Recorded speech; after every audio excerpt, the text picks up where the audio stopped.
ആവേശം എന്ന് പറയുന്നത് ഒരു സറ്റയർ സിനിമയാണ്.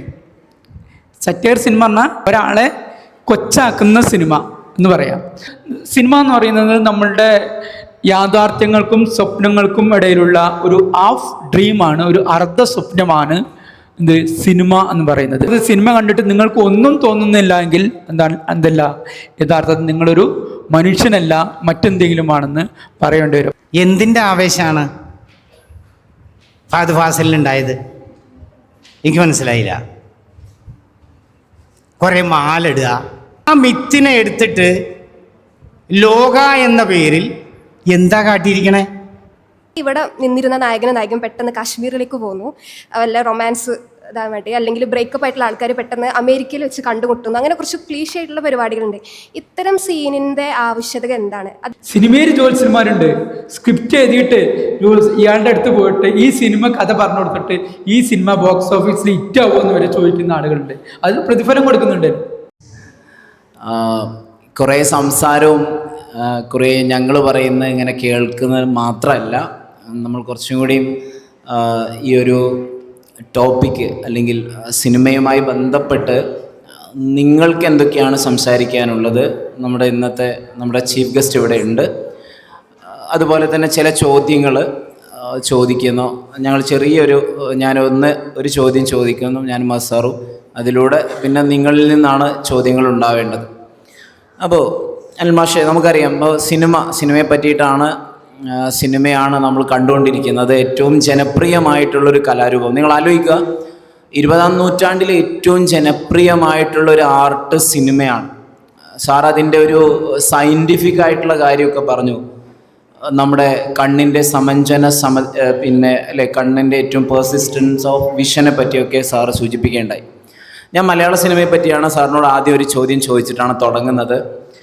സിനിമ സത്യത്തിൽ സമൂഹത്തിന്, രമ്യ മിസ് പറഞ്ഞെടുത്തുനിന്ന് ഞാൻ തുടങ്ങുകയാണ്, സമൂഹത്തിന് നല്ല മെസ്സേജ് കൊടുക്കുന്നതായിരിക്കണം.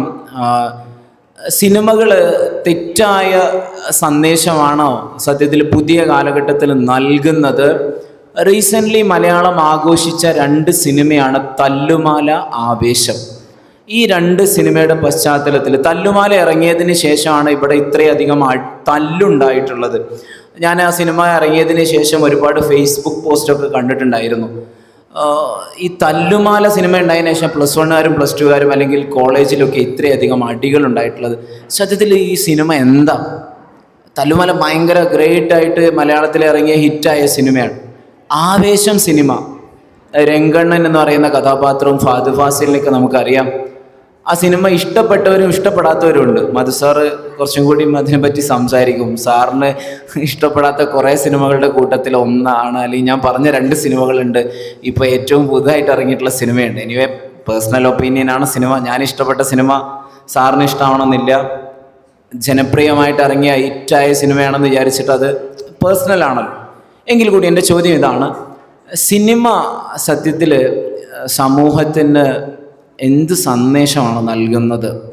എസ്പെഷ്യലി ഈ 2 സിനിമകളുടെ പശ്ചാത്തലത്തിൽ നോക്കുമ്പോൾ, ഇടുക്കി ഗോൾഡൊക്കെ ഉണ്ട്. ഇടുക്കി ഗോൾഡ് ഇറങ്ങിയിട്ടാണ് അവിടെ കഞ്ചാവ് ഒക്കെ ഇത്രയും സുലഭമായത് എന്നുള്ളതൊക്കെ ഒരു ഇൻ്റർപ്രിട്ടേഷനൊക്കെ ഉണ്ടായിരുന്നു. സത്യത്തിൽ സിനിമക്ക് അങ്ങനെ ഒരു ദൗത്യമുണ്ടോ? ഹലോ,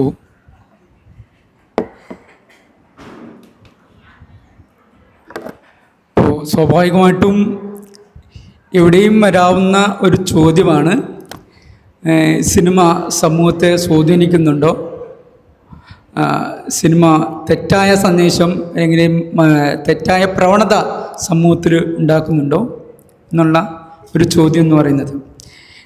ഈ 2 സിനിമകൾ എടുക്കുമ്പോഴേ, ഇപ്പോൾ ഏകദേശം ആവേശം എന്ന സിനിമയിലെ ഒരു പാട്ട് നമ്മളുടെ വീടിനകത്ത് ഏതെങ്കിലും അവസരത്ത് TV-യിലോ മൊബൈൽ ഫോണിലോ കേൾക്കാൻ ഒരു 6 മാസമുള്ള ഒരു വയസ്സുള്ള ഒരു കുട്ടി കേൾക്കുകയാണെങ്കിൽ അവനിൽ പ്രകടമാവുന്ന എന്തെങ്കിലും മാറ്റങ്ങൾ ശ്രദ്ധിച്ചിട്ടുണ്ടോ? അതെന്താ, ഒരു സംസാരിക്കാൻ തുടങ്ങുന്ന കുട്ടികൾക്ക് പോലും അവൻ്റെ ഒരു റിതം എന്ന് പറയില്ലേ, ഒരു റുട്ടീൻ, ഒരു റിതം ഉണ്ടാക്കാൻ ഈ ആവേശത്തിലെ പാട്ടിന് കഴിഞ്ഞിട്ടുണ്ട്. എവിടെ പാട്ടിട്ട് കൊടുത്താലും നമ്മൾ ചാർജ് ചെയ്യേണ്ട ആവശ്യമില്ല. ഏതൊരു ചാർജ് ചെയ്ത ആളും എന്ത് ചെയ്യും, അതിനകത്തേക്ക് ഏത് കുട്ടികളാണെങ്കിലും ഏത് വലിയ ആളുകളാണെങ്കിലും എന്ത് ചെയ്യും, അതിനനുസരിച്ച് തുള്ളിപ്പോവും, ഡാൻസ് കളിച്ച് പോവും. അപ്പോൾ ശരിക്കും പറഞ്ഞാൽ ആവേശം എന്ന് പറയുന്നത് ഒരു സറ്റയർ സിനിമയാണ്. സറ്റയർ സിനിമ പറഞ്ഞാൽ ഒരാളെ സർക്കാസം സിനിമ എന്ന് പറയുക, ഒരാളെ കൊച്ചാക്കുന്ന സിനിമ എന്ന് പറയാം.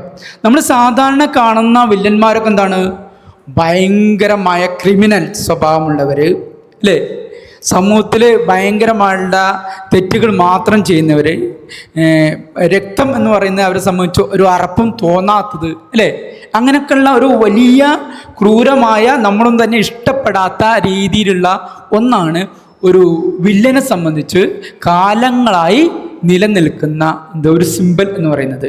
പക്ഷേ ആവേശത്തിലെ വില്ലൻ ആരാണറിയോ? അതിലെ നായകൻ തന്നെയാണ് ഫഹദ് ഫാസില അല്ലേ. ഫഹദ് ഫാസിലിൻ്റെ ആ പാട്ടിനകത്ത് പറയുന്നുണ്ടല്ലോ, എന്താണ്, കട്ട ചോര കൊണ്ട് അല്ലേ ജ്യൂസ് അടിച്ചത് അല്ലേ. അപ്പോൾ ആ പാട്ടിനകത്ത് തന്നെ, അതായത് കാലങ്ങളായി മലയാള സിനിമയിൽ നിലനിന്നിരുന്ന വില്ലനെ എന്താണ് ഒന്ന് ഉടച്ചു വാർക്കുന്ന ഒന്നാണ്. ശരിക്കും ബേസിക്കലി വില്ലൻ എന്ന് പറയുന്നത് ഒരു പാവപ്പെട്ട സാധനമാണെന്നും, ഉറങ്ങിക്കിടക്കുമ്പോൾ ഏതൊരു മനുഷ്യൻ പാവമാണല്ലോ, വില്ലൻ എന്ന് പറയുന്നത് ബേസിക്കലി ഒരു പാവപ്പെട്ട ഒന്നാണെന്നും, അയാളുടെ വേഷവിധാനങ്ങൾ കൊണ്ട് അയാളുടെ ശരീരഭാഷ കൊണ്ട് ഒക്കെ തന്നെ അയാൾ വില്ലനായി അഭിനയിക്കുന്നു എന്നുള്ളത് മാത്രമേ പിന്നെ ആവേശം പോലുള്ള സിനിമ നൽകുന്ന സന്ദേശം എന്ന് പറയുന്നത് അതാണ്. അതായത് വില്ലൻ എന്ന് പറയുന്നത് ഇങ്ങനെ കൂടി ഒരു മുഖം വില്ലനുണ്ട് എന്നുള്ളത്. പക്ഷെ അത് ബേസിക്കലി അങ്ങനെ ഒരു അട്രോസിറ്റിക്ക് ഒരു പിന്നെ എന്തെങ്കിലും ഒരു സംഘർഷത്തിനോ മറ്റെന്തിനോ പ്രേരിപ്പിച്ചു എന്നുള്ളത് വളരെ അപൂർവമാവുള്ളൂ. പക്ഷെ പൊതുവെ ഞാൻ കേട്ടിട്ടുള്ളത് തല്ലുമാലയെക്കുറിച്ച് അങ്ങനെയല്ല. കാരണം എനിക്ക് തോന്നുന്നത് അതിനകത്ത് അഭിനയിച്ച കുട്ടികളുടെ ഏജ്, പിന്നെ അത് തന്നെ ആ തല്ലുമാല എന്ന് പറയുമ്പോൾ തന്നെ ഇന്നത്തെ കാലഘട്ടം പണ്ടത്തെ പോലെയല്ല. ഈ സോഷ്യൽ മീഡിയയ്ക്ക് ഭയങ്കരമായ പങ്കുണ്ട് അല്ലേ.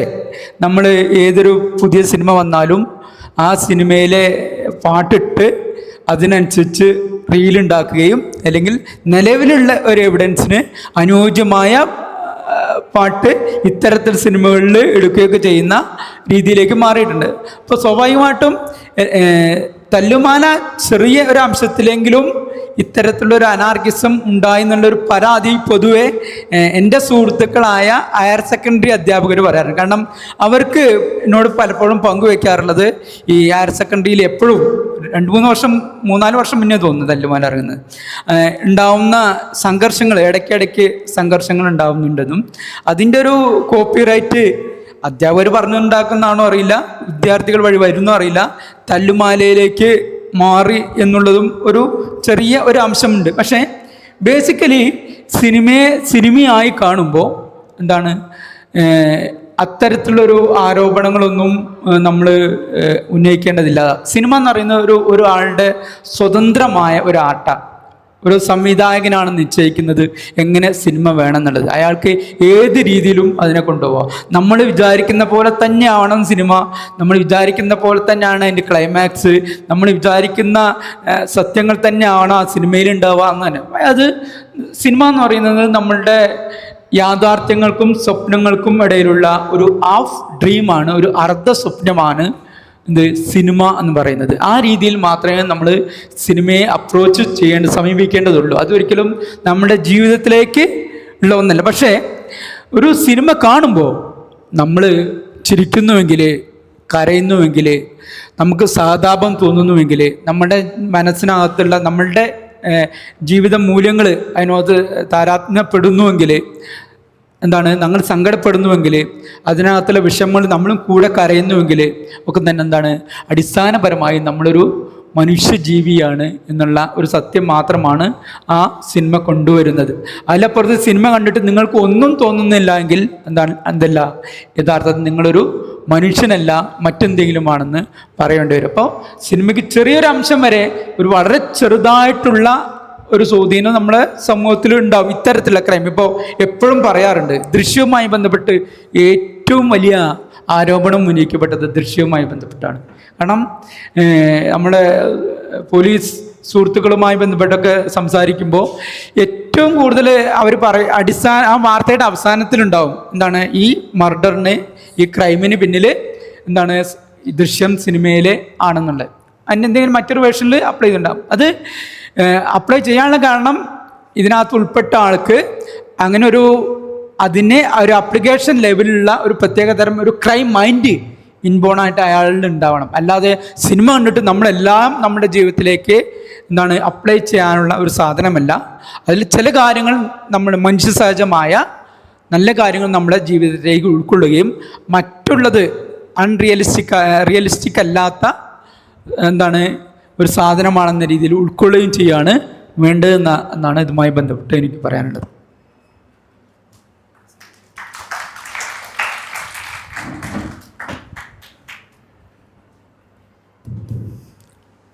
അനിൽ സാറ് പറഞ്ഞ പോലെ ഒരു 3 ആഴ്ച മുമ്പാണ് ഇംഗ്ലീഷ് ഡിപ്പാർട്ട്മെൻറ്റിൽ ഓറിയൻ്റൽ ലാംഗ്വേജ് ഞങ്ങളെ ഒരുമിച്ചായിരിക്കുന്നത്. അവിടെ വെച്ച് ഒരു സംഭാഷണം ഉണ്ടായി. സാർ ഈ പറഞ്ഞ പോലെ ആവേശം, ബോക്സ് ഓഫീസ് സിനിമയാണ് ആവേശം. എന്തിൻ്റെ ആവേശമാണ് ഫഹദ് ഫാസിലിനുണ്ടായത്? എനിക്ക് മനസ്സിലായില്ല. കുറേ മാലിടുക, സ്വർണ്ണച്ചീരിട്ടിട്ട് ഇൻ്റർനാഷണൽ ജീപ്പിൽ അങ്ങോട്ടും ഇങ്ങോട്ടും കുറേ തല്ലുക, ചവിട്ടുക, കുത്തുക. പിന്നെ അവൻ്റെ ബോഡി ഇങ്ങനെ കാണിക്കുക. നല്ല ബോഡിയല്ലേ കാണിക്കാൻ പറ്റാവുന്നത്. എന്നിട്ട് കുട്ടികളുടെ അഭിപ്രായവും യൂത്തിൻ്റെ അഭിപ്രായവും വളരെ സൂപ്പർ സിനിമ. പക്ഷേ ഒരു എൻ്റർടൈൻമെൻറ്റ്, മനസ്സിങ്ങനെ വിങ്ങി നിൽക്കുന്ന സമയത്ത് എന്തെങ്കിലും പോയി കണ്ട് സമാധാനപ്പെടുക എന്നതിൽ കവിഞ്ഞ് ഞാനതിൽ വേറൊന്നും കണ്ടില്ല. അതേ പ്രകാരം തന്നെ ഇപ്പോൾ വേറൊരു സിനിമ വന്നു. ക്ലാസ് എടുക്കുന്ന കുട്ടികളോടൊക്കെ ചോദിച്ചു നോക്കുമ്പോൾ സൂപ്പർ ഹിറ്റ് സിനിമയാണ് ലോക. കളിയങ്കാട്ട് നീലി, പാലിയത്തച്ഛൻ, ഇങ്ങനെയുള്ള ഒരുപാട് പഴയ സിനിമകൾ, കളിയങ്കാട്ട് നീലിയൊക്കെ അബ്രവാളിയിൽ തെളിയിക്കപ്പെട്ട സംഭവങ്ങൾ ഒരു മിത്താണ്. ആ മിത്തിനെ എടുത്തിട്ട് ലോക എന്ന പേരിൽ എന്താ കാട്ടിയിരിക്കണേ? എന്താണ് നീലിൻ്റെ ഒക്കെ അവസ്ഥ? ഞാൻ കണ്ട് അന്തം വിട്ടുപോയി. ഇമ്മാതിരി നീലിയോ?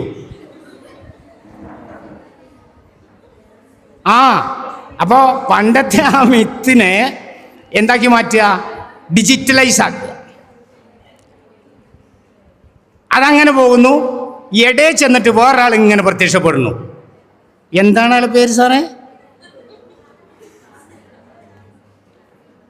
ഇതുമായി ബന്ധമില്ലാത്ത ഒരാൾ, ഒരു സിനിമാ നടൻ. എന്താണ് പേര്? എന്താണ്? ARMO? അത് സിനിമയിലെ നായകൻ ടോവിനോ തോമസ്. എൻ്റെ അമ്മോ, എന്താണ് ആ സിനിമയിൽ അവനുമായിട്ടുള്ള ബന്ധം? ഞാൻ കുറേ ആലോചിച്ചു. അത് കഴിഞ്ഞിട്ടുണ്ട് അവസാന സീനിൽ ആര് വരുന്നു? മമ്മൂട്ടിൻ്റെ മകൻ വരുന്നു. ഞാനാണ് ഇതിൻ്റെ ആള് എന്ന് പറഞ്ഞുകൊണ്ട്. അപ്പം ഇതൊക്കെ കണ്ടു കഴിഞ്ഞ് ഇവിടെ വന്ന് യൂത്തിനോട് അഭിപ്രായം ചോദിക്കുമ്പോൾ ലോക, അതിനൊറ്റ മറുപടി എനിക്ക് കിട്ടിയത് യൂത്തിൻ്റെ അടുത്ത് നിന്ന്, എന്താ സാറിനത് മനസ്സിലായില്ല എന്ന്. ഞാൻ പറഞ്ഞു, എന്താ നിങ്ങളത് മനസ്സിലാക്കി തരി? അതിപ്പോൾ ഞങ്ങൾക്ക് പറയാൻ പറ്റൂല. അപ്പോൾ നെഗറ്റിവിറ്റി ഉണ്ടാക്കുക സമൂഹത്തിൽ എന്നതല്ല സിനിമയുടെ ലക്ഷ്യം, ഞാൻ മനസ്സിലാക്കിയിടത്തോളം. ഇപ്പോൾ കഴിഞ്ഞ കൊല്ലം വിനയൻ്റെ ഒരു സിനിമ ഇറങ്ങി, നിങ്ങൾ കണ്ടിട്ടുണ്ടാവും എന്നറിയില്ല. 19-ാം നൂറ്റാണ്ട് കഴിഞ്ഞ കൊല്ലല്ലേ സാറേ? 19-ാം നൂറ്റാണ്ട്. അതിൽ കഴിഞ്ഞു പോയ കാലഘട്ടത്തിൻ്റെ സാമൂഹിക പരിസ്ഥിതിയെക്കുറിച്ച് വ്യക്തമായി പഠിക്കാനുണ്ട്, മനസ്സിലാക്കാനുണ്ട്. ഇങ്ങനെ ഒരു സമൂഹം ഇവിടെ ജീവിച്ചിരുന്നു എന്ന് മനസ്സിലാക്കാനുണ്ട്. അതിലൂടെ വരാൻ പോകുന്ന ഭാവിയിൽ കൂടുതൽ പരിഷ്കൃതമാക്കുക മനസ്സിനെ, സമൂഹത്തെ എന്നൊരു ആശയം കൂടി ഉണ്ട്. ആവേശത്തിൽ എന്താ ആശയമുള്ളത്? ലോകയിൽ എന്താ ആശയമുള്ളത്? ഇതിനു മുമ്പേ എൻ്റെയൊക്കെ ചെറുപ്പ യൗവനകാലത്ത് എലിപ്പത്തായം മതിലുകൾ, ഇതൊക്കെ ഒരു സിനിമയായിരുന്നു.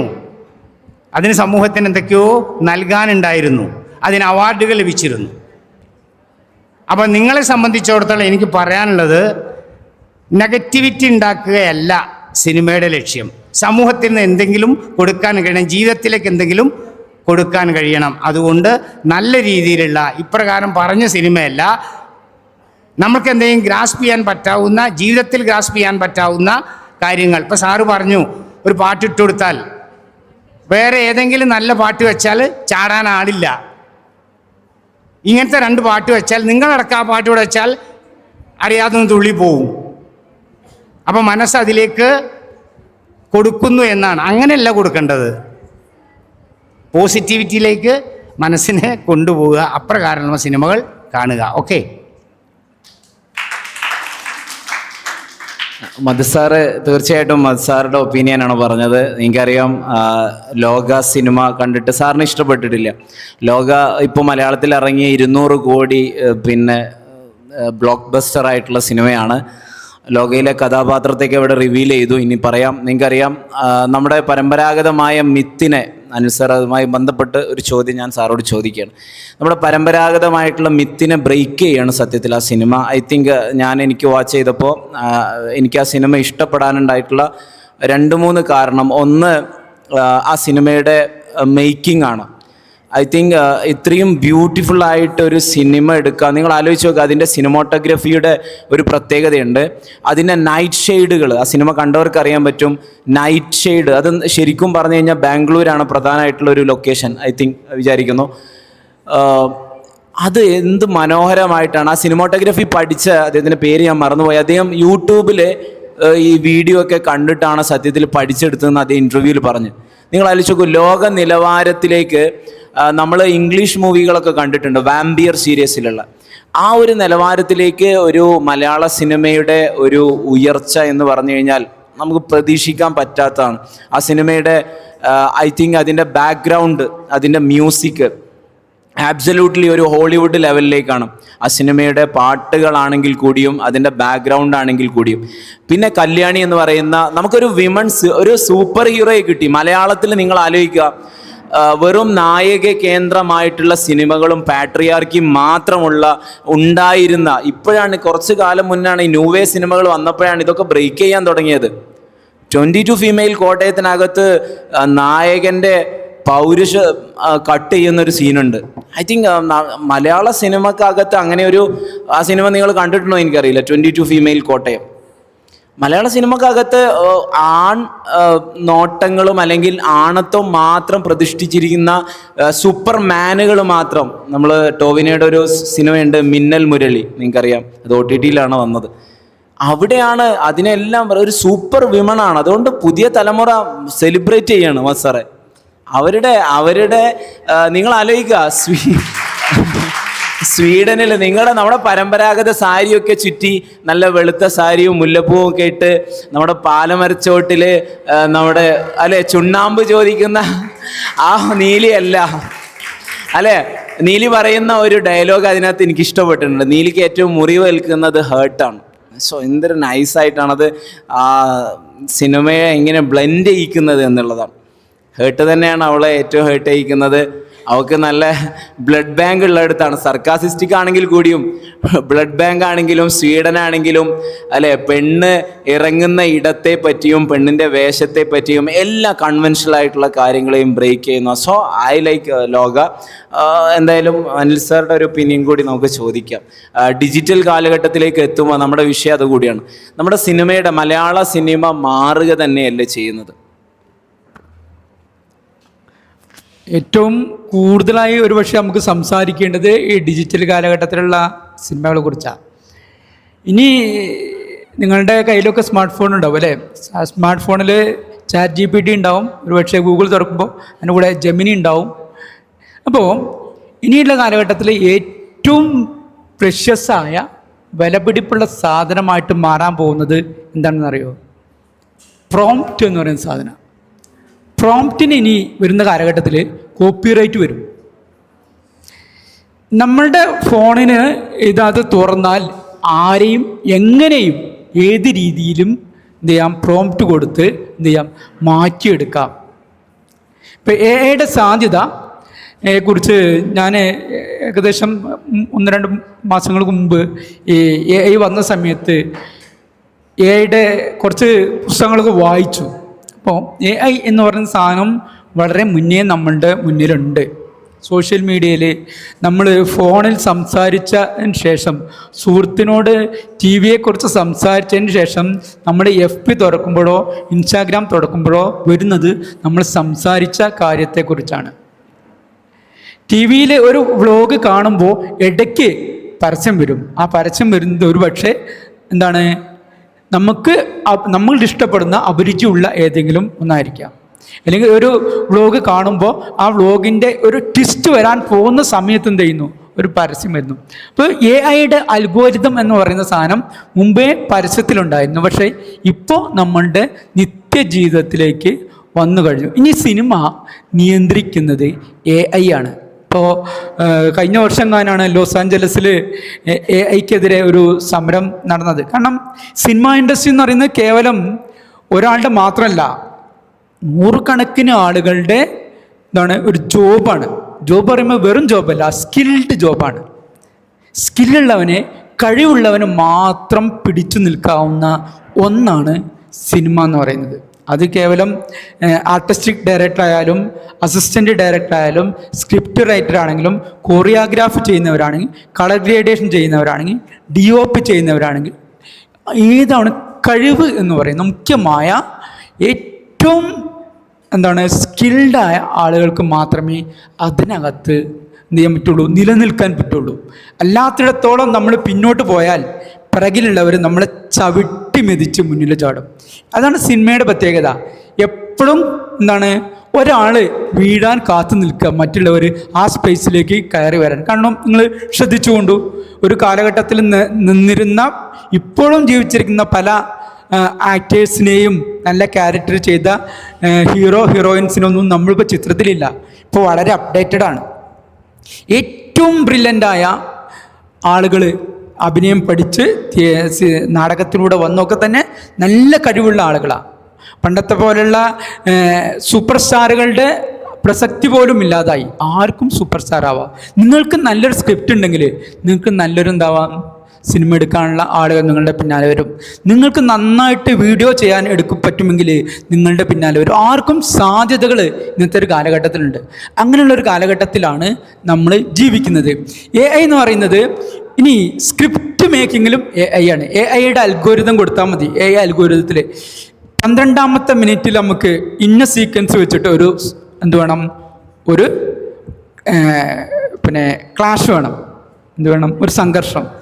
ഇത്രാമത്തെ മിനിറ്റിൽ ഒരു സോങ് വേണം, ഇന്ന രീതിയിലൊക്കെ വേണമെന്ന് പ്രോംപ്റ്റ് ചെയ്ത് കഴിഞ്ഞാൽ നമുക്ക് എന്ത് ചെയ്യും, സ്ക്രിപ്റ്റ് റെഡി ആയിട്ട് ഇങ്ങനെ എ ഐ തരും.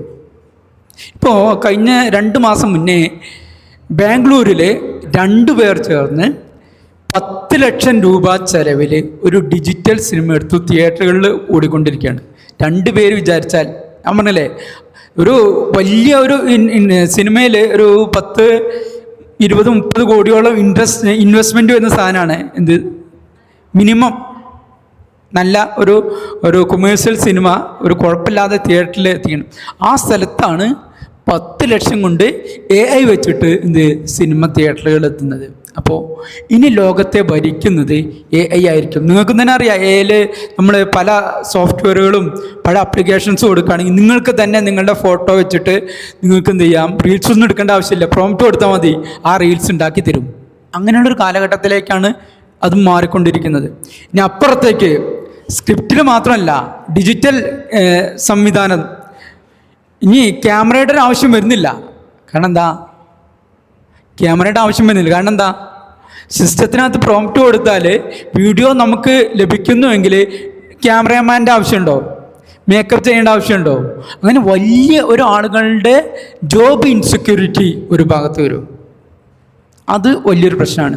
അതിലപ്പുറത്തേക്ക് നിങ്ങൾ വിചാരിക്കുന്നുണ്ടാവും ഇതിപ്പോൾ എങ്ങനെ തിയേറ്ററിൽ എത്തിക്കാം.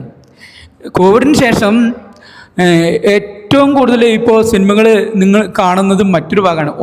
OT ടിക്കറ്റ് ഉണ്ടോ, ഓവർ ദ ടോപ്പ് എന്ന് പറയുന്ന പ്ലാറ്റ്ഫോം. ഓവർ ദ ടോപ്പ് 2022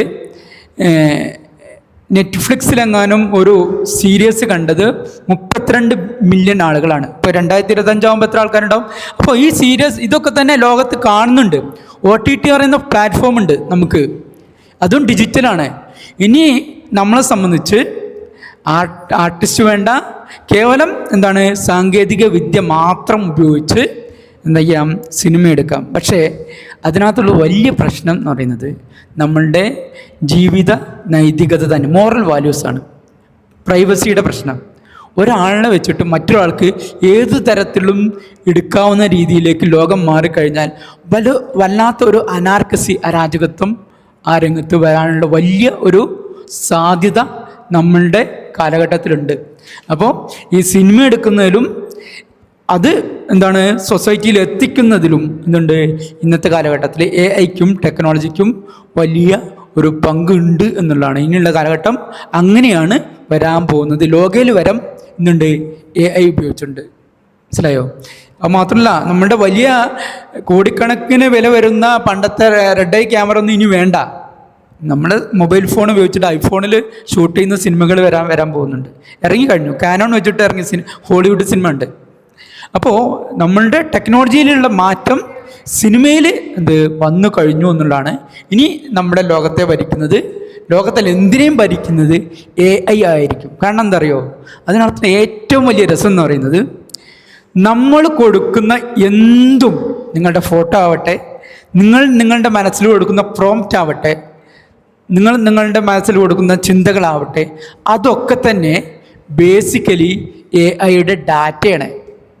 മനസ്സിലായോ? അതാണ് AI-യുടെ ഡാറ്റ എന്ന് പറയുന്നത് ചില്ലറല്ല. നിങ്ങൾ ഒന്ന് ഗൂഗിൾ ചെയ്യുകയോ അതിനെക്കുറിച്ച് റിസർച്ച് ചെയ്യുമ്പോൾ AI-യുടെ ഡാറ്റ ഉണ്ടാക്കി കൊണ്ടിരിക്കുന്ന വലിയ സെർവറുകളുണ്ട്. Data making സെർവറുകളിലാണ്. ലോകത്ത് നമ്മൾ എന്ത് പറഞ്ഞാലും കൊണ്ട് കിട്ടുന്നില്ല, സെക്കൻഡുകൾ കൊണ്ട് സ്പീഡിൽ കിട്ടുന്നില്ലേ? അത് വലിയ സെർവറുകളിലാണ്. ഈ ഡാറ്റ മേക്കിങ്ങിൽ കുറേ കാലങ്ങളായി ഡാറ്റ മേക്കിംഗ് നടന്നുകൊണ്ടിരിക്കുന്നുണ്ട്. അതിൻ്റെ ഒരു ആഫ്റ്റർ എഫക്റ്റ് ആണ് ഇപ്പോൾ എന്ത് വന്നത്, AI-യിൽ എത്തി നിൽക്കുന്നത് എന്നുള്ളതാണ്. ഈ AI എന്ന് പറയുന്നത് നമ്മളെ പഠനത്തിലും എന്ത് ചെയ്യും, AI വരും. ഇനി കുറച്ച് കഴിഞ്ഞാൽ ടീച്ചേഴ്സൊക്കെ പറയാറുണ്ട്, എന്താണ് ടീച്ചർമാരുടെ ആവശ്യമൊന്നുമില്ല, ഇവിടെ സ്ക്രീനിൽ AI ടീച്ചർ ഒന്നും എന്ത് ചെയ്യും, പഠിപ്പിക്കും. പക്ഷേ ഏറ്റവും വലിയ പ്രശ്നം എന്താ അറിയോ, ലൈഫ് ഉണ്ടാവില്ല. ലൈഫ് എന്ന് പറയുന്ന സാധനമാണ്. നമ്മൾ പരസ്പരം മിണ്ടി സംസാരിക്കുന്നില്ലേ, നമ്മൾ ഇമോഷണൽ വരുന്നില്ല. നമുക്ക് AI-ക്ക് ഇമോഷൻ ഉണ്ടാവില്ല, വൈകാരികത, വികാരം ഉണ്ടാവില്ല. AI-യുടെ മറ്റൊരു വശം എന്ന് പറയുന്നത്. പക്ഷേ ബേസിക്കലി അടിസ്ഥാനപരമായി AI എവിടെയൊക്കെ വന്നാലും എങ്ങനെയൊക്കെ എത്തിച്ചേർന്നാലും അടിസ്ഥാനപരമായി ഇങ്ങനെ കൂടിയിരിക്കുന്നത് പോലും ഇന്നത്തെ കാലഘട്ടത്തിൽ പരസ്പരം സംസാരിക്കാനും അങ്ങോട്ടും ഇങ്ങോട്ടും സംസാരിക്കാനും മിണ്ടിപ്പറയാനും നമ്മളുടെ തോട്ട്സ്, ചിന്തകൾ, നമ്മുടെ കാര്യങ്ങൾ പങ്കുവെക്കാനും അതുവഴി നമ്മൾ റിലാക്സ് ചെയ്യാനും നമ്മുടെ അറിവുകൾ മറ്റുള്ളവർക്ക് പങ്കുവെക്കാനും മറ്റുള്ളവരുടെ അറിവുകൾ നമുക്ക് കേൾക്കാനും അറിയാനുമുള്ള അവസരങ്ങൾ കൂടിയാണ് ഇത്തരത്തിലുള്ള കൂടിയിരിക്കലുകൾ. AI വന്നാൽ അത് കേവലം ഒരു പാസീവ് മാത്രമായിട്ട് മാറും എന്നുള്ള വലിയൊരു ഡാമേജ് നമ്മളുടെ ഇന്നത്തെ ഒരു കാലഘട്ടത്തിലുണ്ട്. Thank you sir. ഇനി നിങ്ങളുടെ ഊഴമാണ്. ഇതുമായി നിങ്ങൾക്ക് നമ്മുടെ ടോപ്പിക്കുമായി ബന്ധപ്പെട്ട് അല്ലെങ്കിൽ നിങ്ങൾക്ക് എന്തെങ്കിലും സിനിമയുമായി റിലേറ്റ് ചെയ്ത് ചോദിക്കുവാനുണ്ടെങ്കിൽ നിങ്ങൾക്ക് ചോദിക്കാനുള്ള അവസരമാണ്. അനിൽ മാഷ് പിന്നെ അതിൻ്റെ കാര്യങ്ങൾ പറയും. ഓക്കെ. ഹായ്, ഞാൻ സെക്കൻഡ് MLA മേഹനയാണ്. മൈ ഡിയർ കുട്ടിച്ചാത്തൻ എന്നുള്ള സിനിമയിൽ AI ഉപയോഗിച്ചിട്ടുണ്ടായിരുന്നു. കാരണം അന്നത്തെ മൂവീസിലും ഇത്തരത്തിലുള്ള, അതായത് ഈ ചുമരുമൽ കൂടെ നടക്കുക, പിന്നെ ഈ ഒരുപാട് കാര്യങ്ങൾ അതിൽ കാണിച്ചിട്ടുണ്ട്. അതിൽ AI അന്നേരം തൊട്ടേ ഉണ്ടായിരുന്നോ? ആ ഒരു ഇൻഫ്ലുവൻസ് ഉണ്ടായിരുന്നു അതിൽ?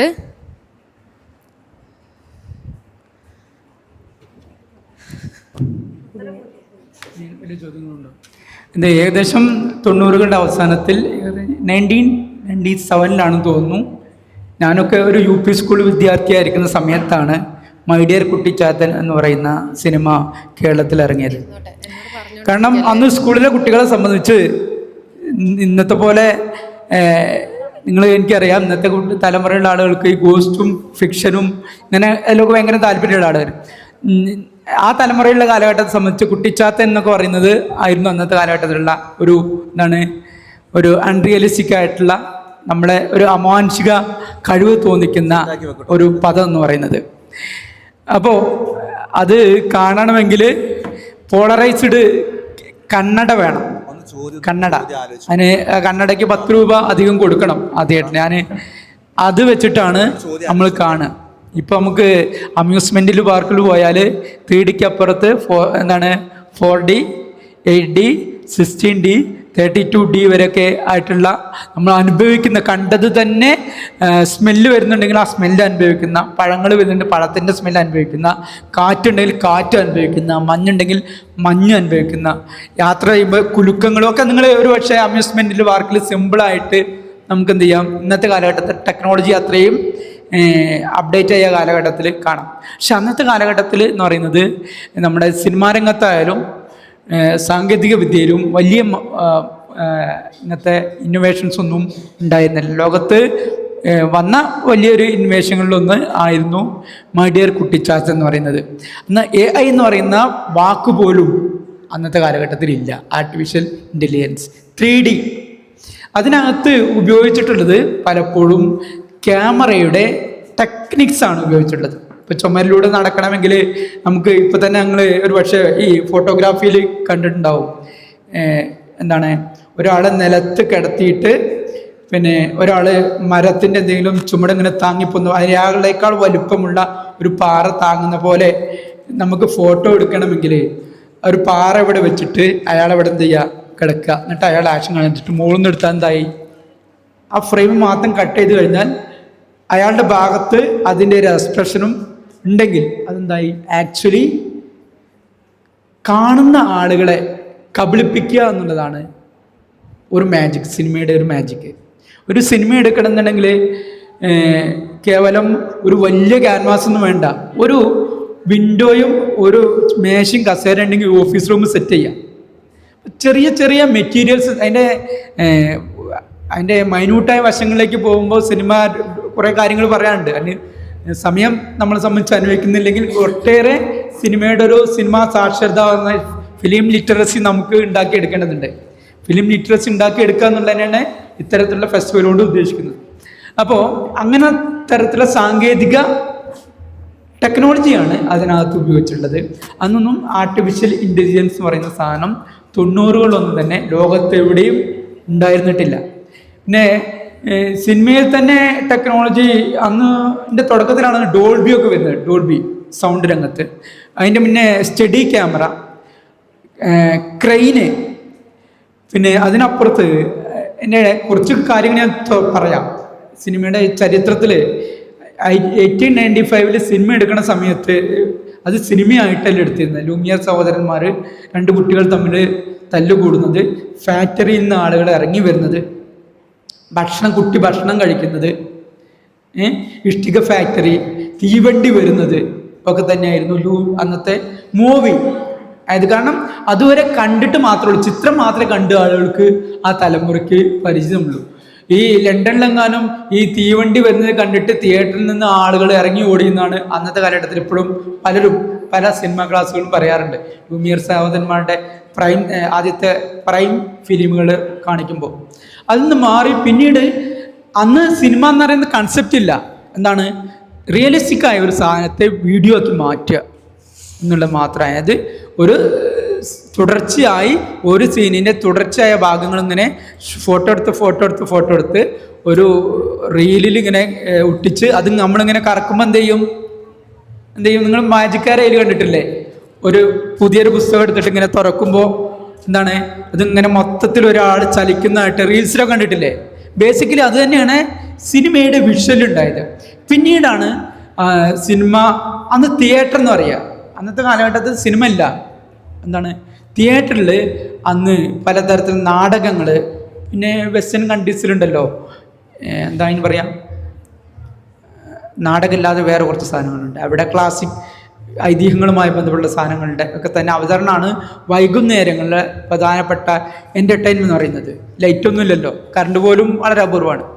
ആ സ്ഥലത്തേക്ക് പിന്നീട് സിനിമ പ്രൊഫഷണൽ രൂപത്തിലേക്ക് പിന്നെ വരുന്നത് പിന്നെ വന്ന സിനിമകൾക്ക് ഒക്കെ ഔട്ട്ഡോർ ആയിരുന്നു, അല്ല ഇൻഡോറാണ്. ഇൻഡോർ എന്ന് പറഞ്ഞാൽ പുറത്ത് സിനിമ ഷൂട്ട് ചെയ്യില്ല, ഉള്ളിൽ സെറ്റ് ഇട്ടിട്ട് ആണ് ഷൂട്ട് ചെയ്തിരുന്നത്. ഷൂട്ട് ചെയ്തിരുന്നതും തന്നെ ചെറിയ സിനിമകൾ, പണ്ടത്തെ കഥകളുണ്ടല്ലോ, അന്ന് സ്ക്രിപ്റ്റ് ഇല്ല. സ്ക്രിപ്റ്റിന് പകരം എന്താണ്, പണ്ടത്തെ കാലഘട്ടത്തിലുള്ള ക്ലാസിക്കുകളുടെ ഏതെങ്കിലും ഭാഗം എടുത്തിട്ട് എന്താ ചെയ്യുന്നു, അത് കഥാക്കി തിയേറ്ററിൽ അവതരിപ്പിക്കുമ്പോൾ നാടകമല്ലേ, നാടകം അവതരിപ്പിക്കുന്നത് ഒറ്റ ക്യാമറയിൽ എന്ത് ചെയ്യുന്നു, ഷൂട്ട് ചെയ്യും. അതായിരുന്നു സിനിമ. പിന്നീടാണ് പലതരം ക്യാമറകൾ വന്നത്, സ്റ്റഡി ക്യാമറ വന്നത്, മൂവിങ് ക്യാമറ വന്നത്, ടിൽറ്റും ട്വിസ്റ്റുള്ള ക്യാമറകൾ വന്നത്, ക്രെയിന് വന്നത് മുകളിൽ ഷോട്ട് എടുക്കാൻ. അങ്ങനെ പിന്നെയാണ് സൗണ്ട് തന്നെ വരുന്നത്. 1927 ദ ജാസ് സിംഗർ എന്ന് പറയുന്ന സിനിമയോട് കൂടിയിട്ടാണ് ശബ്ദം വരുന്നത്. അതുവരെ എന്തായിരുന്നു, തിയേറ്റർ ആയിരുന്നു. പിന്നീടാണ് ടാക്കീസ്. ടോക്കീസ് എന്ന് പറഞ്ഞാൽ എന്താ, ടോക്ക് ചെയ്യുന്ന സിനിമ ഉള്ളത് എന്നാണ് സിനിമ ടാക്കീസ് എന്ന രീതിയിലേക്ക് വന്നത്. അങ്ങനെ വലിയ മാറ്റങ്ങൾ വന്നു. ഇതുമായി ബന്ധപ്പെട്ട് കുറേ മാസ്റ്റേഴ്സിനെ മാഷ് നേരത്തെ പറഞ്ഞ മാതിരി പരിചയപ്പെടുത്താനുണ്ട്. ഫാദർ ഓഫ് നാഷൻ എടുത്ത ഗ്രിഫ്റ്റിനെ, ജമ്പ് കട്ട് ഇവിടെ സിനിമ ഉണ്ട്. പിന്നെ ദ ഗ്രേറ്റ് റോബറി ഉണ്ട്. ഐൻസ്റ്റീൻ്റെ ബാറ്റിൽഷിപ്പ് പൊട്ടൻകിൻ പോലുള്ള മൊണ്ടാഷ്. സിനിമയിൽ നമ്മൾ ഒബ്സർവ് ചെയ്യുമ്പോഴാണ്, നമ്മൾ സിനിമ കാണില്ല ചെയ്തിട്ടുള്ളൂ, സിനിമയ്ക്ക് മറ്റൊരു മുഖമുണ്ട്. നിങ്ങൾ സിനിമ കാണുമ്പോൾ പിന്നെ ചെയ്യേണ്ടത് കേവലം കാണൽ മാത്രമാക്കരുത്.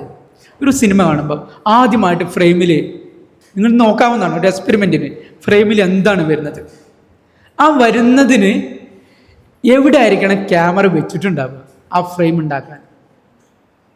എങ്ങനെയാണ് ആ ഫ്രെയിം, ക്ലോസ്ഡ് ആണോ ലോങ് ആണോ, അങ്ങനെ കുറേ സാങ്കേതിക പദങ്ങൾ. അപ്പോൾ അങ്ങനെ വായിക്കുമ്പോൾ നിങ്ങൾക്ക് മനസ്സിലാവും സിനിമ എടുക്കലെന്ന് പറയുന്നത് ലോകത്ത് ഏറ്റവും ക്ഷമയുള്ള ഒരു സാധനമാണ്.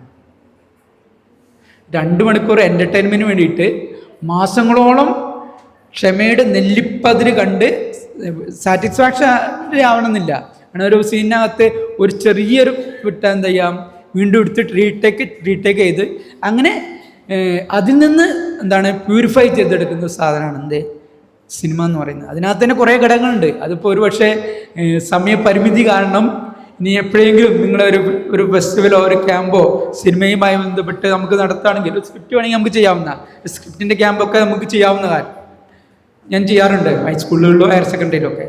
അപ്പോൾ അങ്ങനെയാണെങ്കിൽ ആ സമയത്ത് അതിൻ്റെ സാങ്കേതിക വശങ്ങളൊക്കെ ഒരു പക്ഷേ അങ്ങനെ പരിചയപ്പെടുത്തുന്നതായിരിക്കും നല്ലത്. അപ്പോൾ പിന്നെ അതിൻ്റെ എഫക്റ്റ് ഉണ്ടാവുന്നത് ഈ 3D പോളറോയിഡ് ക്യാമറ കണ്ണട ഉണ്ടല്ലോ, അതിലൂടെ കാണുമ്പോൾ മാത്രമേ എന്തുള്ളൂ ഇത് നമുക്ക് തോന്നുള്ളൂ. ഇപ്പോൾ കഴിഞ്ഞ ഒരു 6-7 വർഷം മുന്നേ ചൈനയിലുള്ള ഗോൾഫ് ടോട്ടം എന്ന് പറഞ്ഞ ഒരു സിനിമ വന്നിരുന്നു. ഭയങ്കരം ഒരു 3D സിനിമയായിരുന്നു. Thank you sir. എൻ്റെ പേര് സ്വപ്ന, സെക്കൻഡ് എം ഇംഗ്ലീഷ് എന്നാണ്. നമ്മുടെ ഇന്ത്യൻ മൂവീസ് നോക്കുകയാണെങ്കിൽ മറ്റ് ഫിലിംസിൽ നിന്ന് വ്യത്യസ്തമാണ് ഈ ഐറ്റം സോങ്ങുകളാണ്. അതായത് അതുവരെ ഇവിടെ നിന്നിരുന്ന നായകൻ പെട്ടെന്ന് കാശ്മീരിലേക്ക് പോകുന്നു, വല്ല റൊമാൻസ് ഇതാൻ വേണ്ടി, അല്ലെങ്കിൽ ബ്രേക്കപ്പ് ആയിട്ടുള്ള ആൾക്കാർ പെട്ടെന്ന് അമേരിക്കയിൽ വെച്ച് കണ്ടുമുട്ടുന്നു. അങ്ങനെ കുറച്ച് ക്ലീഷേ ആയിട്ടുള്ള പരിപാടികളുണ്ട്. ഇത്തരം സീനിൻ്റെ ആവശ്യകത എന്താണ്? അതിപ്പോൾ ഇന്നത്തെ കാലത്ത് കുറേ മാറ്റങ്ങളൊക്കെ വന്നിട്ടുണ്ട് ഇപ്പോൾ നെറേറ്റീവ്സിൻ്റെ കാര്യത്തിൽ. പക്ഷെ എന്നാലും ചിലത് നിലനിർത്തി പോരുന്നുണ്ട്. അപ്പോൾ അതിൻ്റെ ഒരു ഇതെന്താന്നുള്ളത് ഒന്ന് പറഞ്ഞു. അതുമായി ബന്ധപ്പെട്ടേ എനിക്ക് ഏറ്റവും രസകരമായി തോന്നിയത് ഡെന്നീസ് ജോസഫ് ഇല്ലേ, അല്ല കലൂർ ഡെന്നീസ് അദ്ദേഹത്തിൻ്റെ ആത്മകഥയാനം വായിച്ചപ്പോഴാണ് ഈ സിനിമാ ലോകത്താണ് ഏറ്റവും വലിയ അന്ധവിശ്വാസങ്ങളുള്ളത്. പേരിടുന്നത് മുതൽ ആ സിനിമയിലെ പാട്ട് സീനും സ്റ്റണ്ട് സീനും ക്ലൈമാക്സും നായകൻ്റെ ഓരോ കാര്യങ്ങളും നിശ്ചയിക്കുന്നതിൽ വരെ ജോൾസിനെ കാണുന്ന ആളുകളാണ് ഈ സിനിമയിലുള്ള പല ആളുകളും. സിനിമയിൽ ജോത്സ്യന്മാരുണ്ട്, സ്ക്രിപ്റ്റ് എഴുതിയിട്ട് ഇയാളുടെ അടുത്ത് പോയിട്ട് ഈ സിനിമ കഥ പറഞ്ഞു കൊടുത്തിട്ട് ഈ സിനിമ ബോക്സ് ഓഫീസിൽ ഹിറ്റാവുമോ എന്ന് വരെ ചോദിക്കുന്ന ആളുകളുണ്ട്. അതിന് പ്രതിഫലം കൊടുക്കുന്നുണ്ട്. മനസ്സിലായോ? പൂജ നിശ്ചയിക്കുന്നതിന് മുഹൂർത്തം നിശ്ചയിക്കും. അങ്ങനെ കുറേ എന്തുണ്ട് ഈ പറഞ്ഞ ക്ലീഷേ സാധനങ്ങൾ എന്തുണ്ട്. മുമ്പത്തെ ഒരു 4 സിനിമയിൽ 18ാമത്തെ മിനിറ്റിൽ ഒരു റൊമാൻറ്റിക് സോങ് ഉണ്ടെങ്കിൽ ആ 4 സിനിമയും ഹിറ്റായിരുന്നുവെങ്കിൽ 5ാമത്തെ ഒരു സിനിമ ഇറങ്ങുമ്പോൾ വേറെ സംവിധായകനാണെങ്കിൽ അയാളും അത് പരീക്ഷിക്കും. എന്താണ് ഈ 4 സിനിമയിൽ 18ാമത്തെ മിനിറ്റിൽ എന്തുണ്ട് ഒരു സോങ് ഉണ്ട്. സ്വാഭാവികമായിട്ടും ഈ 18ാമത്തെ സീനിൽ ആ റൊമാൻറ്റിക് സോങ് ഉള്ളതുകൊണ്ടാണ് ആ സിനിമ ബോക്സ് ഓഫീസിൽ ഹിറ്റായത്. അതുകൊണ്ട് എന്ത് ചെയ്യാം, എൻ്റെ സിനിമയിലും അതാവാം. അത് കൺസൾട്ട് ചെയ്യും. ഈ ജോത്സ്യനോട്, എക്സ്പേർട്ടുകളോട്. അങ്ങനെ ധനാഢ്യ ആളുകളുണ്ട്. നമ്മളൊക്കെ ചിരിച്ചു മണ്ണ് കപ്പി പോകും. അത്രമാത്രം കോമഡിയാണ് സിനിമയുടെ അണിയറയിലുള്ളത്. നമ്മൾ കാണുന്ന മാതിരിയൊന്നല്ല. നമ്മൾ അങ്ങനെ വലിയ ഗോഡ് ഫാദർ എന്ന് പറയുന്ന പല സംവിധായകരും ആക്ടേഴ്സും ഹീറോസും ഹീറോയിനും ഒക്കെ തന്നെ ഇത്തരത്തിലുള്ള വളരെ അപരിഷ്കൃതമായ, അശാസ്ത്രീയമായ, നമ്മൾ പൊട്ടത്തരമെന്ന് പറയുന്ന പല വിശ്വാസങ്ങളും മനസ്സിലുള്ള ആളുകളാണ്. അപ്പം അത്തരത്തിലാണ് ഇത്തരത്തിലുള്ള ഒരു കെമിസ്ട്രി, ഇങ്ങനെ ഒരു സീക്വൻസ് രൂപപ്പെടുകയാണ്. ഒരു സ്ക്രിപ്റ്റിന് സീക്വൻസ് ഉണ്ടാവും. അതിങ്ങനെ സീക്വൻസ് ഇന്ന സമയത്ത് ക്ലൈമാക്സ് വരണം, ഇന്ന സമയത്ത് സ്റ്റണ്ട് വരണം, ഇന്ന സമയത്ത് ആൻറ്റി ക്ലൈമാക്സ് വരണം, ഇന്ന സമയത്ത് പാട്ട് വരണം എന്നൊക്കെ ഒരു സീക്വൻസ് ഓൾറെഡി എന്ത് ചെയ്യും, ഡിസ്കസ് ചെയ്തിട്ട് തീരുമാനിച്ചിട്ടുണ്ടാവും. അതിനനുസരിച്ചാണ് മുമ്പ് പല സിനിമകളും ഉണ്ടായിരുന്നത്. പക്ഷേ ഇന്നത്തെ കാലഘട്ടത്തിലുള്ള സിനിമ അങ്ങനെയല്ല.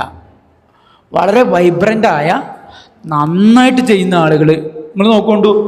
സിനിമയുടെ എടുത്തിട്ട് അതിൻ്റെ പിന്നിലുള്ള ആളുകളുടെ പേരൊക്കെ ഒന്ന് സർഫ് ചെയ്ത് നോക്കിയാൽ ചെറിയ 18, 20, 22 വയസ്സുള്ള ചെറു കുട്ടികൾ, നല്ല പയ്യന്മാർ, നന്നായിട്ട് ചെയ്യുന്ന മാസ്റ്റേഴ്സായ ആളുകളുണ്ട്. അവിടെ മുന്നിലൊക്കെ തന്നെയാണ് പണ്ടത്തെ കൺവെൻഷനലായ രീതിയിൽ, സാമ്പ്രദായികമായ രീതിയിൽ സിനിമ എടുത്ത ആളുകളൊക്കെ മുട്ടുകുത്തി പോകുന്നത്. അതുകൊണ്ട് തന്നെ ഇവരെന്ത് ചെയ്യും, ഇവർ പുതിയ തലമുറയിലുള്ള ആളുകളെ ഒരുപക്ഷെ പരിഹസിക്കുകയോ ഒക്കെ ചെയ്താൽ പോലും അവർക്ക് ഇന്നത്തെ സൊസൈറ്റിയോട് സമ്മതിക്കാനും ഇന്നത്തെ സൊസൈറ്റിയുടെ കാര്യം പൾസ് അറിയാനും അതിനനുസരിച്ച് ട്യൂൺ ചെയ്യാനും അവർക്ക് അറിയാമെന്നുള്ളതാണ് ഇന്നത്തെ സിനിമയുടെ ഒരു പ്രത്യേകത.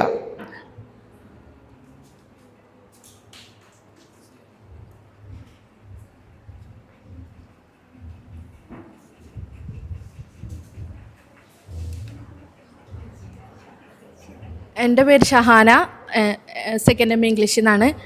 ഒരു സിനിമയുടെ ബോക്സ് ഓഫീസ് കളക്ഷനാണോ അതിൻ്റെ സ്റ്റാൻഡേർഡ് തീരുമാനിക്കുന്നത് എന്ന് പറയുന്നത് ശരിയാണോ തെറ്റാണോ?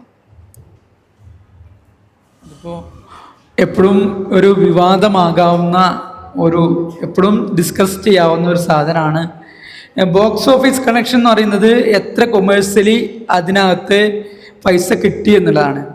ഈ കൊമേഴ്സ്യലി സിനിമ ഹിറ്റാവാൻ അതിനകത്ത് ചില ചേരുവകൾ ബോധപൂർവം ചേർക്കാറുണ്ട്. മനസ്സിലായില്ലേ? ആടുജീവിതം കണ്ടിട്ടുണ്ടോ? കണ്ടിട്ടില്ല? നിങ്ങൾ കാണാത്തവരുണ്ടാവില്ല, വായിച്ചവരുണ്ടാവും. അതിനകത്ത് നമുക്ക് ദഹിക്കാത്ത കുറേ കൊമേഴ്സ്യൽ എലമെൻറ്റ് ചേർത്തിട്ടില്ലേ? അതിനെന്ത് വേണ്ടിയിട്ടാണ്? പാട്ട് സീനുകളിലൊക്കെ ഇല്ലേ? എല്ലാ സിനിമയിലും കുറേ കൊമേഴ്സ്യൽ ഫാക്ടറുകളുണ്ട്. അതായത് വിഷ്വലി പൊതുവെ എന്താ വെച്ചാൽ ഇന്നത്തെ സൊസൈറ്റിയിൽ ഒരു മസ്കുലൈൻ നേരെന്ന് പറഞ്ഞാൽ ഒരു ആൺ മേധാവിത്വ, പുരുഷ മേധാവിത്വ സൊസൈറ്റിയാണ് പ്രേക്ഷകരിൽ കൂടുതലും. പിന്നെ സോഷ്യൽ മീഡിയയിൽ ഇടപെടുന്നതാണെങ്കിലും അഭിപ്രായം പറയുന്നവരാണെങ്കിലും മറ്റുള്ളവർ ഒരു സ്ത്രീ അഭിപ്രായം പറഞ്ഞാൽ അതിന് മേലെ അടക്കി ഭരിക്കുന്നതും ഞാൻ എന്തൊക്കെയാണെന്ന് ചിന്തിക്കുന്ന ഒരു മസ്കുലൈൻ ഇൻ്റർപ്രിട്ടേഷൻ പലപ്പോഴും ആയിട്ടുണ്ട്. അപ്പോൾ ഇത്തരത്തിലുള്ള ആളുകളെ, ഒരു സൊസൈറ്റിയെ സംതൃപ്തിപ്പെടുത്താൻ പലതരത്തിലുള്ള കൊമേഴ്സ്യൽ കണ്ടൻറ്റുകളും അതിനകത്ത് ചേർക്കും. സ്വാഭാവികമായിട്ടും അത് ബോക്സ് ഓഫീസിൽ ഒരുപക്ഷെ ഈ കെമിസ്ട്രി കൊണ്ട് എന്ത് ചെയ്യാം, വിജയിച്ചെന്ന് വരാം. പക്ഷേ ഏറ്റവും നല്ല കളക്ഷനുള്ള സിനിമ ഏറ്റവും നല്ല ഒരു സിനിമയാണെന്ന് ഒരിക്കലും പറയാൻ പറ്റില്ല. ഏറ്റവും നല്ല സിനിമയെന്ന് നേരിട്ട് ആളുകൾ അഭിപ്രായപ്പെട്ടാൽ അവൻ്റെ സിനിമ നല്ല സിനിമ നമുക്ക് എപ്പോഴാണ് തോന്നുക? നിങ്ങൾക്ക് ഒരു സിനിമ നല്ലതാണെന്ന് എപ്പോഴാണ് തോന്നുക? ആ സിനിമ കാണുമ്പോൾ അതിനകത്തുള്ള പല എലമെൻസും, പല ആക്ടേഴ്സും, പല അനുഭവങ്ങളും ഇത് എൻ്റെ ജീവിതത്തിൽ സംഭവിച്ചതാണല്ലോ, എൻ്റെ ജീവിത പരിസരത്തിൽ നടന്നതാണല്ലോ, എൻ്റെ കുടുംബത്തിൽ നടന്നതാണല്ലോ, എൻ്റെ അയൽപക്കത്ത് നടന്നതാണല്ലോ, എൻ്റെ നാട്ടിൽ നടന്നതാണല്ലോ, ഞാൻ കേട്ട വാർത്തയാണല്ലോ, ഞാൻ പത്രത്തിൽ വായിച്ചതാണല്ലോ, എൻ്റെ സ്കൂളിൽ നടന്നതാണല്ലോ. നമ്മളുടെ ജീവിതത്തെ ചേർത്ത് പിടിക്കുന്ന കാര്യങ്ങളുണ്ടെങ്കിൽ മാത്രമേ അതെന്തുള്ളൂ, അത് നമ്മളുടെ സിനിമയായിട്ട് മാറുന്നുള്ളൂ. അല്ലാത്തിടത്തോളം അതെന്തല്ല, നമ്മളുടെ സിനിമയല്ല. പക്ഷേ ഇങ്ങനെ കുറേ കൊമേഴ്സ്യൽ എലമെൻറ്റ് ചേർക്കുമ്പോൾ ഒരുപക്ഷെ ബോക്സ് ഓഫീസിൽ എന്താവും, അത് ഹിറ്റാവും. നിങ്ങൾ ബോക്സ് ഓഫീസിൽ ഹിറ്റാവാത്ത എത്രയോ നല്ല സിനിമകളുണ്ട്, എത്രയോ നല്ല സിനിമകളുണ്ട്. നമ്മളുടെ അത് സിനിമ കണ്ടിറങ്ങുമ്പോൾ വല്ലാത്തൊരു ഫ്രസ്ട്രേഷൻസ്, അന്നത്തെ അത് കണ്ടിറങ്ങുമ്പോൾ ഒരുപക്ഷെ അന്ന് നമ്മൾ സ്വപ്നം കാണുന്നത് അതുമായി ബന്ധപ്പെട്ടുള്ള ഒന്ന്. അങ്ങനെയാണെങ്കിൽ നിങ്ങൾ ഒരു സിനിമ കണ്ടിറങ്ങിയിട്ട് അന്ന് സ്വപ്നം കാണുന്നുവെങ്കിൽ ആ സിനിമ നിങ്ങളുടെ ജീവിതത്തെ സ്വാധീനിച്ചിട്ടുണ്ട്, നിങ്ങളുടെ സിനിമയാണെന്നുള്ളത് തന്നെയാണ്. അപ്പോൾ ബോക്സ് ഓഫീസ് ഒരു ഘടകമേ അല്ല. ബോക്സ് ഓഫീസ് എന്ന് പറയുന്നത് ഒരു കൊമേഴ്സ്യൽ ഫാക്ടർ മാത്രമാണ്, ഒരു സാമ്പത്തിക എലമെൻ്റ് മാത്രമാണ്. നമ്മുടെ ജീവിതത്തിലേക്ക് ചേർത്ത് വെക്കുമ്പോൾ മാത്രമേ ആ സിനിമ ഒരു മാനവിക ബോധമുള്ള ഒരു ജൈവികമായ ഒരു ബയോളജിക്കൽ എലമെൻ്റ് ഉള്ള സിനിമയായിട്ട് മാറുന്നുള്ളൂ. അല്ലാത്തിടത്തോളം അത് കേവലം നമ്മൾ സാധാരണ പറയാറില്ല ഐസിന് പെയിൻ്റ് അടിക്കുക എന്നറിയില്ലേ. ഇപ്പം ഞാൻ ഇവിടെ നിന്ന് നിങ്ങളോട് കുറേ സംസാരിച്ചു, നിങ്ങൾക്ക് ഒട്ടും താല്പര്യമില്ലെങ്കിൽ നിങ്ങളെന്താവും, ഉറങ്ങിപ്പോവും, പാസീവായിട്ടിരിക്കും, കൂട്ടുകാരോട് അത് ഇതൊക്കെ പറയും. പക്ഷെ നിങ്ങളുടെ ജീവിതത്തോട് ചേർത്തിട്ട് ഞാൻ പറയുന്നുവെങ്കിൽ നമ്മൾ കേട്ടിരിക്കും, ഇല്ലേ? അത് തന്നെയാണ് സിനിമയെ സംബന്ധിച്ചു. ഇന്നത്തെ കാലഘട്ടത്തിലുള്ള തലമുറയോട് അവരുടെ പ്രശ്നങ്ങൾ, അവരുടെ കാര്യങ്ങളൊക്കെ ചർച്ച ചെയ്യുന്നുവെങ്കിൽ അതെന്താണ്, ആ തലമുറയുടെ സിനിമയാണ്. Thank you sir. വളരെ കുറച്ച് സമയമാണെങ്കിൽ കൂടിയും വളരെ നല്ല ചോദ്യങ്ങളായിരുന്നു. ഞാൻ അവസാനിപ്പിക്കുകയാണ്, നമ്മൾ ഈ സെഷൻ വൈൻഡപ്പ് ചെയ്യാണ്. കഴിഞ്ഞ വർഷത്തെ ഏറ്റവും മികച്ച സിനിമകളിലൊന്നായിരുന്നു ഫെമിനിച്ചി ഫാത്തിമ. നിങ്ങളിൽ എത്ര പേര്, അല്ലെങ്കിൽ നമ്മൾ എത്ര പേര് ആ സിനിമ കണ്ടിട്ടുണ്ട് എന്നുള്ളതാണ്. ഇപ്പോൾ ബോക്സ് ഓഫീസ് ആ സിനിമ എനിക്ക് തോന്നുന്നു തിയേറ്ററിൽ എത്തിയിട്ടില്ല ആ സിനിമ. പക്ഷേ ആ സിനിമ ഒരു മലപ്പുറത്തെ ഒരു സ്ത്രീയുടെ, ഫെമിനിച്ചി എന്ന വാക്ക് തന്നെ നിങ്ങൾക്കറിയാം. ഫെമിനിച്ചി ഫാത്തിമ എന്ന് പറയുമ്പോൾ മതത്തിനകത്ത് തന്നെ നിന്നുകൊണ്ട് അവൾ മുന്നോട്ട് കൊണ്ടുപോകുന്ന ഏറ്റവും മനോഹരമായിട്ടുള്ളൊരു ജീവിതം. കഴിഞ്ഞ IFFKയിലെ ഏറ്റവും കൂടുതൽ ആളുകൾ കാണാൻ വേണ്ടി തിക്കി തിരക്കിയിട്ടുള്ള സിനിമയായിരുന്നു, അല്ലേ? മാഷിനെ അറിയുന്നുണ്ടാവും. നമ്മൾ തിരുവനന്തപുരത്ത് ആ സിനിമ കാണാൻ വേണ്ടിയിട്ട് നേരത്തെയൊക്കെ വന്ന് ക്യൂ പിടിച്ചായിരുന്നു. ഭയങ്കര ഗംഭീരമായിട്ടുള്ളൊരു സിനിമയാണ്, തീർച്ചയായിട്ടും നിങ്ങൾ കാണേണ്ട ഒരു സിനിമയാണ്. അസർ ഫർഹാദി എന്ന് പറയുന്ന ഇറാനിയൻ സംവിധായകൻ്റെ എ സെപ്പറേഷൻ എന്ന് പറയുന്ന ഒരു സിനിമയുണ്ട്. എബൌട്ട് എല്ലിയൊക്കെ നിങ്ങൾ കണ്ടിട്ടുണ്ടാവും ചിലപ്പോൾ, അല്ലെങ്കിൽ കേട്ടിട്ടുണ്ടാവും. അതിനപ്പുറത്തേക്ക് ഫർഹാദിയുടെ സിനിമയൊക്കെ നമ്മൾ കാണുമ്പോൾ അത് ലോകപ്രശസ്തമായിട്ടുള്ള സിനിമയാണ്. ആ സിനിമ കണ്ടു കഴിഞ്ഞാൽ നേരത്തെ മാഷ് പറഞ്ഞ പോലെ ഞാൻ ആ സിനിമ കണ്ടിട്ട് എനിക്ക് അന്ന് ആ സിനിമ വിട്ടുപോകുന്നില്ല മൈൻഡിന്. ഡിവോഴ്സ്, നമ്മൾ വിവാഹമോചനം, നമ്മൾ മനുഷ്യനെ എങ്ങനെയാണ്, ഒരു കുടുംബത്തെ, അതിനകത്ത് കുഞ്ഞിനെ ഇല്ലാതെയാക്കുന്നത് എന്ന് ഇത്രയും മനോഹരമായിട്ട് പറഞ്ഞൊരു ഇറാനിയൻ സിനിമ ഉണ്ടോ? ഇറാനിയൻ സിനിമകൾ, ഒട്ടുമിക്ക സിനിമകളും, ലോക സിനിമകളിലെ പല സിനിമകളും നമ്മൾ വേട്ടയാടി നമുക്ക് ഒരിക്കലും, ഇപ്പോൾ ടീച്ചർ ഇന്നലെ കാണിച്ച സിനിമ, അതൊക്കെ ആ സിനിമ കണ്ടു കഴിഞ്ഞതിന് ശേഷമാണ് ആ സിനിമയുടെ ഡെപ്ത് എത്രയാണെന്ന് നമുക്ക് മനസ്സിലാവും. ലാപ്പത്ത ഇന്ന് കാണിക്കാൻ പോകുന്ന സിനിമയുണ്ട്. അത് കഴിഞ്ഞ വർഷം ഇന്ത്യൻ സിനിമകളിൽ ഏറ്റവും ശ്രദ്ധേയമായിട്ടുള്ള സിനിമയാണ് ഇന്ന് ഉച്ചക്ക് കാണിക്കാൻ പോകുന്ന സിനിമ. 2 സിനിമയും, ഒന്ന് ഇറാനിയൻ സിനിമയാണ്, അതും ഗംഭീരമായിട്ടുള്ള സിനിമയാണ്, പിന്നെ നമ്മൾ കാണിക്കുന്ന ഇന്ത്യൻ സിനിമ. അപ്പോൾ അതുകൊണ്ട് സിനിമ അനിൽമാഷ് ഞാൻ പറഞ്ഞ് അവസാനിപ്പിക്കുന്നു. അത് നമ്മളെ ചിന്തിപ്പിക്കുന്നതും നമ്മളെ ജീവിതത്തോട് ചേർന്ന് നിൽക്കുന്നതും ഒരു പ്രതിഷേധമെങ്കിലും ഉണ്ടാക്കുന്നത് തന്നെയാണ്. അതുകൊണ്ട് അത്തരത്തിലുള്ള ഒരു വലിയ മാധ്യമം തന്നെയാണ് ഓഫ് സൈഡ്. ജാഫർ പനായുടെ ഓഫ് സൈഡ് എന്ന് പറയുന്ന സിനിമ, ഇറാനിയൻ സിനിമ, ഇറാനിയനിൽ ബാനാണ് സിനിമ എടുത്തതിൻ്റെ പേരിൽ ജയിലിൽ പോയിട്ടുള്ള ആളാണ്. എന്നിട്ടും അദ്ദേഹത്തിൻ്റെ സർഗാത്മകത പറഞ്ഞു, അത് ലോകത്തേക്ക് കൊണ്ടുവന്നു എന്നുള്ളതാണ്. അതുകൊണ്ട് സിനിമക്ക് വലിയ പ്രാധാന്യമുണ്ട് എന്നുള്ളൊരു തിരിച്ചറിവ് നമ്മുടെ ഈ ഒരു സെഷനകത്തും നിങ്ങൾക്ക് കിട്ടി. നിങ്ങൾ സിനിമയെ അത്തരത്തിൽ തീർച്ചയായിട്ടും കാണുക എന്ന് പറഞ്ഞുകൊണ്ട് ഈ സെഷനെ ഇത്രയും മനോഹരമാക്കി, നമ്മുടെ ഇത്രയും സമയം സാറിന് ഉച്ചയ്ക്ക് ശേഷം പരിപാടിയൊക്കെ ഉണ്ട്, ഞാൻ പിടിച്ചിരുത്തിയാണ് ഈ ഒരു സെഷനെ ഇത്രയധികം നമ്മളോടുകൂടി സഹകരിച്ച് നമ്മുടെ പ്രിയപ്പെട്ട ഇന്നത്തെ വിശിഷ്ടാതിഥിക്ക് ഒരിക്കൽ കൂടി നന്ദി പറഞ്ഞുകൊണ്ട് നമ്മൾ നിർത്തുന്നു. ഇത്രയും നേരം ഇവിടെ ഇരുന്ന് ക്ഷമിച്ച പ്രിയപ്പെട്ടവരോടും നന്ദി, നമസ്കാരം.